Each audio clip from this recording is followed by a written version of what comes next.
Hello everyone. Recently मैंने आपसे एक क्वेश्चन किया था कि फिजिक्स, केमिस्ट्री और मैथ्स में से कौन सा सब्जेक्ट ऐसा है जिसमें सबसे ज़्यादा प्रॉब्लम आपको फेस करनी पड़ती है उसको समझने में। तो सबसे ज़्यादा स्टूडेंट्स का आंसर, मोर देन 50% स्टूडेंट्स का आंसर था केमिस्ट्री। उनको केमिस्ट्री समझने में सबसे ज़्यादा प्रॉब्लम होती है।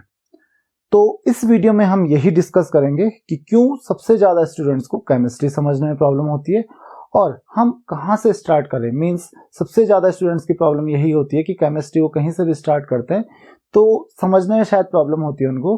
तो इस वीडियो में हम यही बात करेंगे कि कैसे हम केमिस्ट्री स्टार्ट करें ताकि हमारे जो डाउट्स हैं वो क्लियर हो सके और हमको केमिस्ट्री समझ आ सके। तो सबसे पहले हम बात करते हैं कि केमिस्ट्री समझने में सबसे ज़्यादा स्टूडेंट्स को प्रॉब्लम क्यों होती है। तो अगर हम कंपेयर करें इन तीन सब्जेक्ट्स को, फिजिक्स, केमिस्ट्री और मैथ्स को, तो फिजिक्स एक ऐसा सब्जेक्ट है जिसको आप बचपन से समझते हुए आते हो, उसको आप फील करते हुए आते हो और इवन आप पढ़ना जब स्टार्ट करते हो उससे पहले आप फिजिक्स को समझते हो, फिजिक्स के बारे में कुछ ना कुछ जानते हो। फॉर एग्जाम्पल अगर आप बात करें ग्रेविटेशन की, फोर्स की, तो ये कुछ ऐसे कॉन्सेप्ट्स हैं जिनको आप पहले से कुछ ना कुछ इनके बारे में जानते हो, इवन इनको फील करते हो। तो जब आप इनको पढ़ना स्टार्ट करते हो और आप इनको अपनी लाइफ के साथ कनेक्ट करते हो, डेली लाइफ के साथ कनेक्ट करते हो, तो आपको फिजिक्स समझने में काफ़ी आसानी होती है और शायद काफ़ी इंटरेस्टिंग भी लगती है, क्योंकि जिन चीज़ों को आप देखते हुए आ रहे हो, जिन चीज़ों को आप समझते हुए आ रहे हो, उनको आप साइंस के पॉइंट ऑफ व्यू से समझते हो, तो काफ़ी इंटरेस्टिंग भी आपको इस वजह से फिजिक्स लगता है।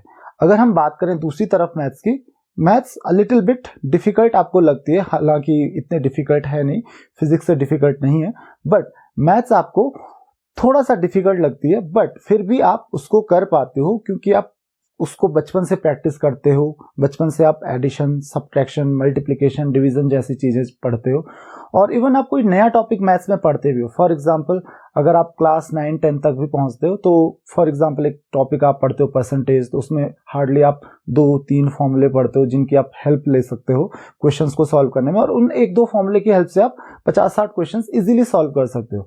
तो इस वजह से मैथ्स भी आपके लिए काफ़ी ईजी हो जाती है। और प्रॉब्लम आती है केमिस्ट्री के साथ। केमिस्ट्री के साथ प्रॉब्लम क्या है कि केमिस्ट्री में हम पढ़ते हैं जो पार्टिकल्स हैं, जो मैटर है, उसके बेसिक्स के बारे में, यानी कि वो मैटर कहाँ से शुरू होता है, एटम से। और एटम्स के साथ प्रॉब्लम ये है कि हम एटम को देख नहीं पाते हैं, समझ नहीं पाते हैं, फील नहीं कर पाते हैं, और इस वजह से हम अपनी लाइफ से केमिस्ट्री को कनेक्ट नहीं कर पाते हैं। तो that is the biggest problem, सबसे बड़ी प्रॉब्लम यहीं पे होती है। तो क्वेश्चन ये आता है कि हम केमिस्ट्री को समझे कैसे। तो प्रॉब्लम तो आपको पता चल चुकी है कि केमिस्ट्री को थोड़ा सा लाइफ से कनेक्ट करने में प्रॉब्लम आती है, क्योंकि एटॉमिक लेवल पे, इतना माइक्रोस्कोपिक लेवल पे हम सोचते नहीं है। इवन क्योंकि एटम एक ऐसी चीज है ऑब्वियसली हम देख नहीं सकते, तो उसको फील करना काफी डिफिकल्ट होता है। कैसे हम न्यूक्लियस या फिर इलेक्ट्रॉन्स के बारे में हम पढ़ते हैं, कैसा उनका स्ट्रक्चर होता है, तो उसको इमेजिन कर पाना थोड़ा सा आपके लिए डिफिकल्ट हो जाता है और वहीं से प्रॉब्लम शुरू होती है। तो यहाँ पे सबसे पहले हम केमिस्ट्री की स्टार्टिंग देखते हैं कि हम स्टार्ट कहाँ से करें केमिस्ट्री की। देखिए, केमिस्ट्री एक लैंग्वेज की तरह है, जैसे कि आपने 9th क्लास में चैप्टर पढ़ा होगा द लैंग्वेज ऑफ केमिस्ट्री। तो केमिस्ट्री जस्ट एक लैंग्वेज की तरह है। तो अगर आप लैंग्वेज के साथ एक कंपेयर करोगे केमिस्ट्री को, तो सेम फेसेस आपने लैंग्वेजेस को सीखने में की थी। फॉर एग्जांपल इंग्लिश लैंग्वेज है या फिर हिंदी लैंग्वेज है, तो आप क्या करते हो, किसी भी लैंग्वेज को सीखने के लिए आप सबसे पहले सीखते हो अल्फाबेट्स, उसके बेसिक्स, जहां से वो लैंग्वेज शुरू होती है। तो इंग्लिश के अल्फाबेट्स आप सीखते हो ABCD, बिना उसके ऑब्वियसली आप कुछ नहीं सीख पाते इंग्लिश में। सेम वही चीज है केमिस्ट्री में। केमिस्ट्री में अगर आपको सबसे पहले कुछ चीज सीखनी होती है, दैट इज द एलिमेंट्स, क्योंकि एलिमेंट्स जो होते हैं, एटम्स किसके होते हैं, एलिमेंट्स के होते हैं। तो एलिमेंट्स के बारे में आपको पता होना चाहिए कि हमारे पास एलिमेंट्स कौन कौन से हैं, क्योंकि उन्हीं एलिमेंट्स से हर मैटर, हर सब्सटेंस बना हुआ है। तो उन एलिमेंट्स को आपको समझना है कि कौन कौन से एलिमेंट्स हैं।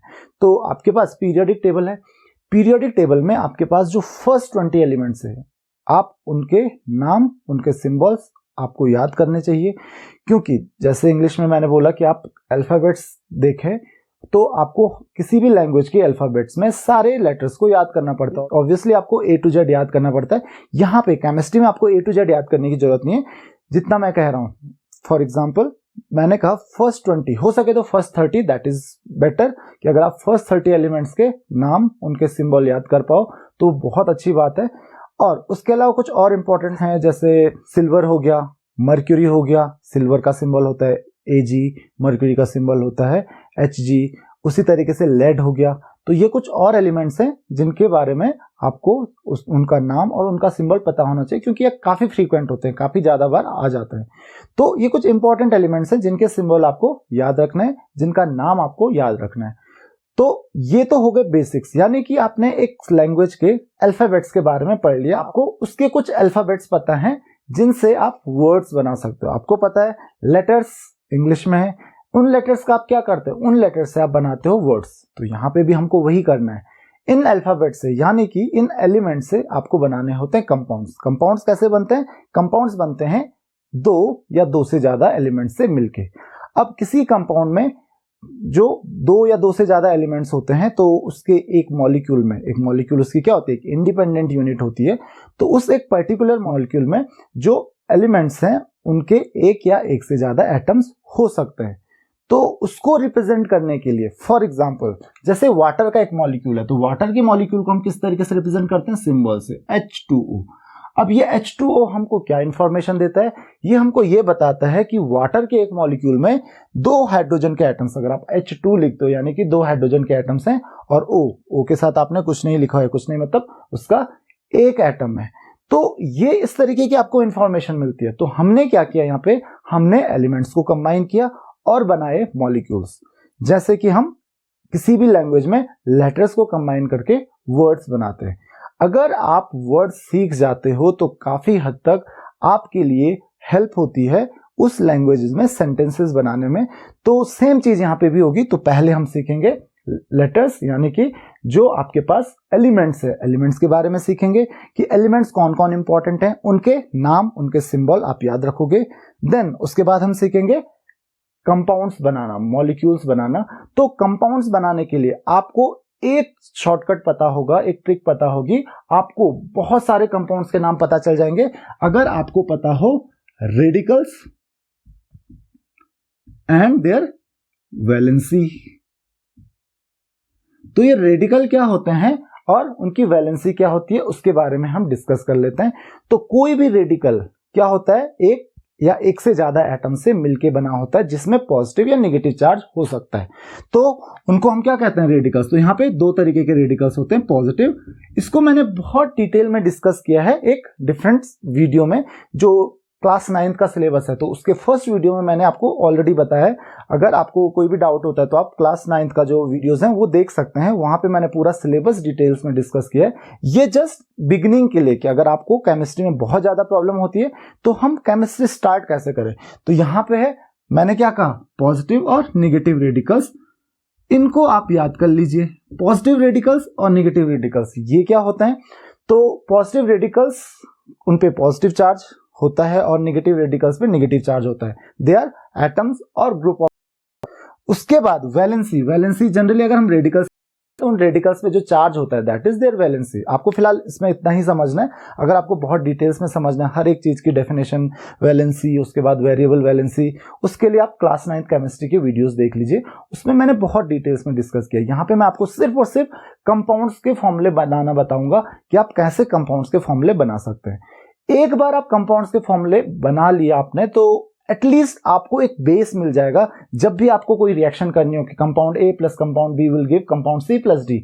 लेकिन आपको कंपाउंड ए का फॉर्मूला ही नहीं पता कि सोडियम क्लोराइड का फॉर्मूला क्या होता है, तो फिर आप सोडियम क्लोराइड से दूसरा कंपाउंड रिएक्शन कैसे करोगे उसकी। उसी तरीके से आपको दे दिया सोडियम सल्फेट या पोटेशियम कार्बोनेट, तो आपको फॉर्मूला ही नहीं पता है, फॉर्मूला नहीं पता है तो आप रिएक्शन कैसे करोगे। तो वहां पे आपको अगर रिएक्शन आती भी हो, आप फॉर्मूला गलत लिख देते हो तो उससे क्या होगा, उससे आपका जो पूरी की पूरी रिएक्शन होगी वो गलत हो जाएगी। वो क्यों, आपका पूरा सेंटेंस और रिएक्शन पर्टिकुलर एक सेंटेंस है, वहां पे आपने एक वर्ड गलत लिख दिया तो ऑब्वियसली जो आपका सेंटेंस है वो गलत हो जाएगा। सेम यही रिएक्शन में, और केमिस्ट्री में तो बहुत इफेक्टिव होती हैं चीजें। अगर आपने एक छोटी सी भी चीज गलत कर दी तो आपका पूरा क्वेश्चन गलत हो जाता है। तो यहाँ पे आपको यही चीज देखनी है कि आपके बेसिक्स एकदम क्लियर होने चाहिए। अगर आपका बेस क्लियर नहीं है तो आगे जाके प्रॉब्लम होती है आप लोगों को। तो सबसे पहले आप कंपाउंड्स के, देखिए कंपाउंड्स के आपको फॉर्मूले याद नहीं करने, डिफरेंट कंपाउंड्स के फॉर्मूले आपको याद नहीं करने, बिल्कुल भी याद नहीं करने। आपको नाम याद रखने रेडिकल्स के, पॉजिटिव और नेगेटिव रेडिकल्स के। पॉजिटिव रेडिकल्स जनरली क्या होते हैं, कैटायंस होते हैं, मेटल के आयंस होते हैं, सिवाय अमोनियम आयन के। एक ही आयन आता है जनरली, दैट इज NH4+। ये है अमोनियम आयन। इसके अलावा मोस्टली आप देखोगे अमोनियम आयन के अलावा बाकी सारे जो पॉजिटिव आयंस हैं वो आपको मेटल आयंस मिलेंगे। और इन पॉजिटिव और नेगेटिव आयंस के आपको नाम याद कैसे रखने हैं वो भी मैंने आपको बताया। उसके लिए मैंने एक सेपरेट वीडियो बनाया है, आप उस वीडियो को देख लीजिए। आपको जो कंफ्यूजन होता है, क्योंकि सबसे बड़ी प्रॉब्लम ये होती है कि काफी ज्यादा आपके पास लगभग 30-40 आपके पास आयंस होंगे, पॉजिटिव और नेगेटिव आयंस, पॉजिटिव और नेगेटिव रेडिकल्स, जिनके आपको नाम याद रखना है। तो उनमें कैसे कंफ्यूजन अवॉइड करना है, क्योंकि काफी कंफ्यूजन वहां पे होता है, क्योंकि जब बहुत सारे आपको याद करने पड़ते हैं एक साथ तो कंफ्यूजन थोड़ा सा होता है। तो कैसे आप कंफ्यूजन अवॉइड कर सकते हो और किस ट्रिक से, किस तरीके से आप उनको याद कर सकते हो। बेसिकली ट्रिक्स बहुत ज्यादा नहीं होती हैं, बट जितनी भी है मैंने उसमें आप काफी हद तक एक्सप्लेन किया है, तो आप वो वीडियो जरूर देख लीजिए। यहाँ पे जैसे कि मैंने बोला कि अमोनियम आयन को छोड़ के मैक्सिमम आयंस जो आपको मिलेंगे वो कैटायंस में मेटल आयंस मिलेंगे, जैसे sodium Na+, magnesium Mg2+, calcium Ca2+, ferric Fe3+, ferrous Fe2+, cupric Cu2+, cuprous Cu+। तो ये डिफरेंट आयंस हैं जिनका जो चार्ज और फॉर्मूला यानी कि उसका सिंबल आपको याद रखना है। तो सारे, चाहे वो पॉजिटिव रेडिकल्स हैं, नेगेटिव रेडिकल्स हैं, उनका सिंबल और उनका जो चार्ज है। उसी तरीके से नेगेटिव आयंस होते हैं। तो नेगेटिव आयंस में, ज्यादातर नेगेटिव आयंस में आपको एक से ज्यादा आइटम्स देखने को मिल सकते हैं। For example nitrate NO3, nitrate होता है NO3, ये क्या हो गया, माइनस, इस पे चार्ज होता है। ये आपको याद इसलिए रखना है कि जब आप कंपाउंड बनाओगे, इसका चार्ज याद रखोगे तो बहुत सारे कंपाउंड आप बना सकते हो। केवल अगर एक कंपाउंड का, एक पर्टिकुलर कंपाउंड का अगर आप नाम याद रखते हो तो उससे केवल आपको एक कंपाउंड का नाम याद होगा। लेकिन अगर आप रेडिकल्स के नाम याद रखोगे तो उन रेडिकल्स से आप कई कंपाउंड्स बना सकते हो। अगर 30-40 रेडिकल्स के नाम आपने याद रख लिए तो उससे आप कई 100 कंपाउंड्स बना सकते हो, कई 100 कंपाउंड्स के नाम बता सकते हो, लिख सकते हो। 100,000 कंपाउंड्स के नाम तक भी आप उससे लिख सकते हो। तो कई 100 या कई हजारों कंपाउंड्स उनसे आप बना सकते हो। अगर मैंने पूछा पोटेशियम कार्बोनेट का फॉर्मूला क्या होता है, आपको पोटेशियम का सिंबल पता है, आपको कार्बोनेट का सिंबल पता है, बस आपको वो कंबाइन करना है और पोटेशियम कार्बोनेट का फॉर्मूला हो गया तैयार। तो आपको यही चीज देखनी है। पॉजिटिव वैलेंसी याद रखिए, नेगेटिव वैलेंसी याद रखिए। किसी भी कंपाउंड में अगर आप इनऑर्गेनिक कंपाउंड्स की बात करोगे तो मैक्सिमम कंपाउंड्स आपको ऐसे मिलेंगे जहां पे पॉजिटिव नेगेटिव रेडिकल्स आपको मिलेंगे, बहुत इजीली अवेलेबल हो जाएंगे और उनके फिर आप इजीली फॉर्मूले बना सकते हो। तो यहाँ पे कुछ लिस्ट है, कुछ पॉजिटिव रेडिकल्स हैं, कुछ नेगेटिव रेडिकल्स हैं। तो उन पॉजिटिव और नेगेटिव रेडिकल्स को आप देख लीजिए कि कौन से पॉजिटिव रेडिकल्स हैं, कौन से नेगेटिव रेडिकल्स हैं। जो इंपॉर्टेंट रेडिकल्स हैं उनको मैं टिक कर देता हूं, आप याद कर लीजिए। आप वीडियो को पॉज करके देख सकते हैं, आप इनको जरूर याद कीजिए, काफी ज्यादा आपको इससे हेल्प मिलेगी। देन इसके बाद ये पॉजिटिव और नेगेटिव रेडिकल्स तो आपके हो गए, आप वीडियो को पॉज करके देख लीजिए। देन इसके बाद हम आगे बढ़ते हैं कि कैसे इन पॉजिटिव और नेगेटिव रेडिकल्स की हेल्प से, इन पॉजिटिव और नेगेटिव आयंस की हेल्प से आप कंपाउंड बना सकते हैं। तो नाम, फॉर्मूला एंड देयर वैलेंसी, ये तीनों चीज, जैसे कार्बोनेट नाम हो गया, जो उसका फॉर्मूला है CO3 और वैलेंसी उसकी 2- ये हो गई। तो ये तीन चीजें याद करने हैं। तो हमको क्या करना है, ये फॉर्मूला तो कंप्लीट हो गया और वैलेंसी किस काम आती है, इन दोनों को कंबाइन करने के, पॉजिटिव और नेगेटिव। कोई भी कंपाउंड होता है उसमें आप पॉजिटिव रेडिकल ढूंढिए, नेगेटिव रेडिकल ढूंढिए। अब देखिए, जैसे मुझे फॉर्मूला बनाना है, सोडियम हाइड्रोक्साइड का। तो सोडियम का क्या होता है Na और हाइड्रोक्साइड का OH। तो इस तरीके से आप लिखोगे। वैलेंसी नीचे लिखिए, सोडियम की होती है +1, तो 1 लिख लीजिए। पॉजिटिव नेगेटिव से हमको कोई लेना देना नहीं है, बस ये है कि एक पॉजिटिव होता है एक नेगेटिव होता है। OH होता है -1। और अब इनकी वैलेंसी को आप कर लीजिए एक्सचेंज। तो प्लस माइनस लिखने की आपको जरूरत नहीं है। तो सोडियम का भी 1 आ रहा है और OH का भी 1 आ रहा है, तो आप क्या लिखोगे इसको, NaOH। बहुत ही सिंपल है। उसी तरीके से एक और देख लेते हैं। फॉर एग्जाम्पल आपके पास आता है मैग्नीशियम हाइड्रोक्साइड या फिर मैग्नीशियम बाइकार्बोनेट। तो देखिए, मैग्नीशियम होता है Mg और बाइकार्बोनेट होता है HCO3। अब मैग्नीशियम की जो वैलेंसी होती है दैट इज 2 + 2 और HCO3 की जो होती है -1, तो उसके नीचे 2 लिखिए, इसके नीचे 1 लिखिए और इनको कर दीजिए एक्सचेंज। अब देखिए, अगर किसी रेडिकल में अगर एक से ज्यादा एटम्स आ रहे हैं, यहाँ पे देखिए एक से ज्यादा एटम्स हैं और उसको आपने 2 या 2 से ज्यादा बार रिपीट किया। यहाँ पे OH, यहाँ पे भी एक से ज्यादा एटम थे लेकिन एक ही बार आया था, तब आप सीधा फॉर्मूला लिखते हो। अगर इसको 2 बार आना है या 2 से ज्यादा बार आना है तो इसको हम क्या करते हैं, ब्रैकेट में लिखते हैं HCO3, और क्योंकि 2 बार आया तो क्या लिखेंगे, होल ट्वाइस। तो इस तरीके से आप नाम दे सकते हो कंपाउंड्स को। उसी तरीके से अगर आपको किसी और कंपाउंड का नाम याद रखना है, फॉर एग्जांपल सोडियम डाइक्रोमेट, तो सोडियम क्या होता है, सोडियम होता है आपके पास Na और डाइक्रोमेट होता है आपके पास Cr2O7 और इसकी वैलेंसी होती है +1, तो मैं 1 लिख रहा हूं यहां पे, इसकी वैलेंसी होती है -2। तो सोडियम डाइक्रोमेट का फॉर्मूला क्या हो जाएगा, वैलेंसी को एक्सचेंज कीजिए, -2 + 1, तो ये क्या हो जाएगा, देखिए Na क्या आ जाएगा 2 और डाइक्रोमेट Cr2O7, ये किसका फॉर्मूला हो गया, सोडियम डाइक्रोमेट का फॉर्मूला हो गया। पोटेशियम परमैंगनेट, तो पोटेशियम परमैंगनेट देखिए, पोटेशियम होता है K, परमैंगनेट होता है MnO4-, तो -1 इसकी वैलेंसी होती है और 1 इसकी वैलेंसी होती है, तो प्लस माइनस लिखने की आपको जरूरत नहीं है। तो देखिए सीधा फॉर्मूला बन गया, फॉर्मूला क्या बनेगा, दैट इज KMnO4, राइट। तो इस तरीके से आप डिफरेंट कंपाउंड्स के लिए, जैसे sodium phosphate, potassium phosphate, calcium phosphate, तो देखिए कैल्शियम फॉस्फेट Ca, फॉस्फेट होता है PO4, कैल्शियम होता है 2, फॉस्फेट होता है 3, तो देखिए क्या करेंगे, एक्सचेंज करेंगे, तो Ca कितना हो जाएगा 3 और फॉस्फेट क्योंकि एक से ज्यादा एटम है PO4, तो ये क्या आ जाएगा, होल ट्वाइस। तो किसका फॉर्मूला बन गया, ये फॉर्मूला बन गया कैल्शियम फॉस्फेट का। अब आपके लिए कुछ क्वेश्चंस हैं, आप जरा इनके फॉर्मूला बताइए कि इन कंपाउंड्स का फॉर्मूला क्या होगा। जैसे calcium carbonate,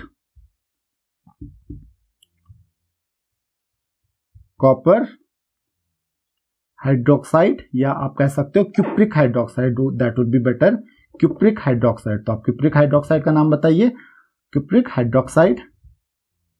then ferric chloride, then lead nitrate. तो आप जरा इनके नाम बताइए मुझे। आई होप कि आपको ये वीडियो समझ में आ गया होगा। तो आपको ये वीडियो कैसा लगा, उम्मीद है कि इस वीडियो से आपको केमिस्ट्री सीखने में हेल्प मिलेगी। अगर आपको ये वीडियो हेल्पफुल लगा, इंटरेस्टिंग लगा और आपको कोई भी इस वीडियो से हेल्प मिलती है तो मैं ऐसे ही कुछ और वीडियोस आपके लिए लेके आऊंगा, ताकि आपको बेसिक से स्टार्ट किया, तो हम स्टार्टिंग से अभी पढ़ रहे हैं। कोई भी अगर आपको प्रॉब्लम होती है तो आप मुझे कमेंट्स में क्वेश्चंस पूछ सकते हैं। रिएक्शंस कैसे बैलेंस करनी है वो भी मैं, उससे रिलेटेड भी मैं काफी वीडियोस लेके आ चुका हूं और काफी वीडियोस और अभी लेके आऊंगा। बस आप पढ़ते जाइए। अगर आपको कोई भी डाउट होता है तो आप मुझे कमेंट्स में क्वेश्चंस पूछ सकते हैं। इस लेक्चर में फिलहाल इतना ही। Thank you very much.